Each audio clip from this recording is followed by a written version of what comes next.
Misalnya di depan ibu kamu menampakkan kalau kamu itu memang benar-benar orang yang Islam, orang yang baik, lalu menunjukkan kebaikan. Nah, tapi di balik itu ada sifat-sifat kekafiran yang disembunyikan. Nah, itu berbahaya kepada akidah kita. Paham ya? Untuk yang kedua yaitu nifaq amali atau nifaq asghar. Nah, pada nifaq asghar ini itu merupakan jenis munafik dalam perbuatan, termasuk dosa besar ya, tapi dia masih memiliki iman di dalam hati. Jadi kalau orang munafik dalam melakukan perbuatan, tapi dia masih ada imannya sedikit di dalam hati, nah itu termasuk ke nifaq asghar atau nifaq amali. Nah, contoh perilakunya apa? Beribadah hanya untuk dilihat orang, kemudian bersifat munafik dalam interaksi sosial. Jadi ketika sosial dengan masyarakat dia selalu bersikap munafik. Nah, selanjutnya ada bahaya nifaq bagi kita, diri kita sendiri. Bahayanya banyak ya sebenarnya. Untuk yang pertama apa? Hilangnya kepercayaan dari orang lain karena kita memiliki sifat nifaq. Ya, kenapa? Karena ketika kita diberi amanah, ketika kita diberi kepercayaan, kita selalu berkhianat. Nah, itu akan hilang kepercayaan.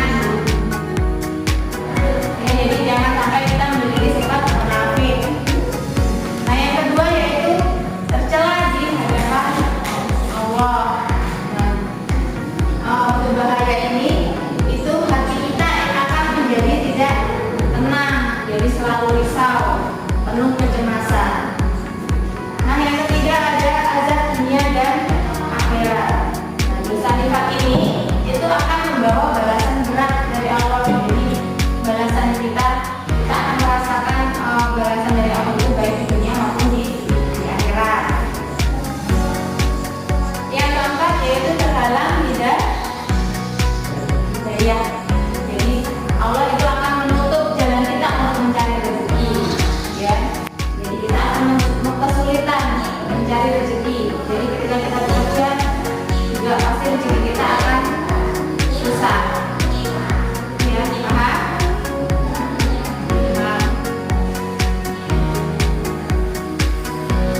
Nah, setelah kita tahu tadi bahayanya, ciri-cirinya, tentu kita harus tahu bagaimana cara menghindari sifat nifaq. Apa caranya? Yang pertama, perbuatan iman dan takwa.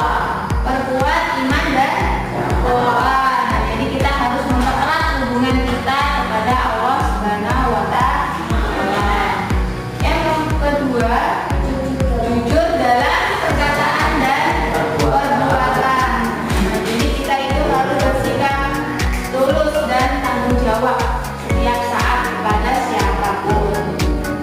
Yang ketiga yaitu menepati janji dan amanah. Ya, jadi kita harus selalu menjaga komitmen untuk diri kita sendiri, bahwa kalau kita diberi kepercayaan kepada orang lain, untuk kita harus amanah, tidak boleh berkhianat. Nah, yang keempat ada ikhlas beribadah. Nah, jadi kalau kita melakukan sesuatu itu kita harus ikhlas murni karena Allah, ya. Jangan ada sedikit sifat kita yang namanya sifat ria atau sombong, ya. Jadi kalau kalian misalkan menunjukkan sesuatu yang lebih dari kalian kepada orang lain, itu termasuk sifat ria atau sombong. Nah, untuk yang terakhir yaitu introspeksi diri dalam perkataan. Jadi kita selalu mengevaluasi diri kita sendiri, bagaimana apa ucapan kita, sikap kita kepada orang lain itu sudah benar atau belum. Jadi kita tahu di mana kekurangan kita.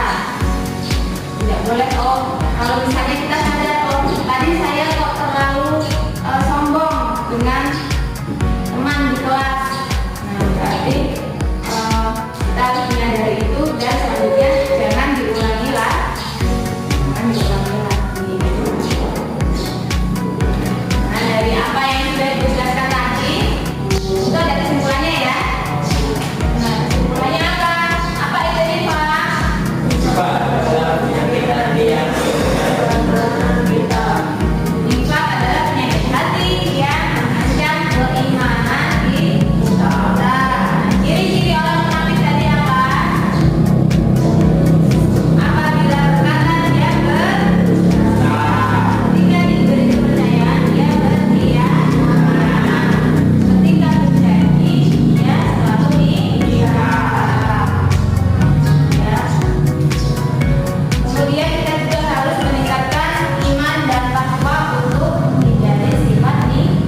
Berbicara selalu benar. Dua, kita berjanji tidak ditepati. Kemudian kita diberi kepercayaan selalu berkhianat. Nah, selanjutnya, siapa yang tahu bagaimana cara menghindari sifat-sifat Kinanti?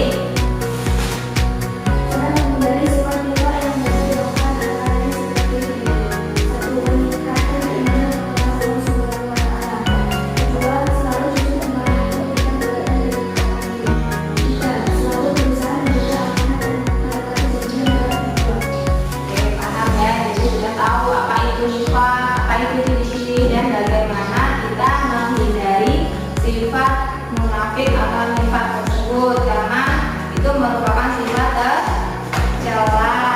Jadi tidak boleh kita memiliki sifat-sifat tercela tersebut. Oke, sebelum kita akhiri pelajaran kita hari ini, kita ice breaking dulu. Silahkan kalian tegak dulu semua. Ayo. Oke, ice breaking kita kali ini yaitu satu hati ya. Jadi harus sama dalam menjawab pertanyaan ibu. Oke, yang pertama buku. Oke, betul. Yang kedua pensil. Betul. Yang ketiga lapangan. Salah, tidak cocok. Selanjutnya lampu. Oke, betul. Baik, untuk pelajaran kita hari ini cukup sampai di sini. Kita cukupkan, kita lanjutkan minggu depan materinya. Untuk tugas di rumah halaman 25 disilakan dikerjakan di rumah ya. Jangan lupa. Oke, Ibu cukupkan sekian. Ibu akhiri.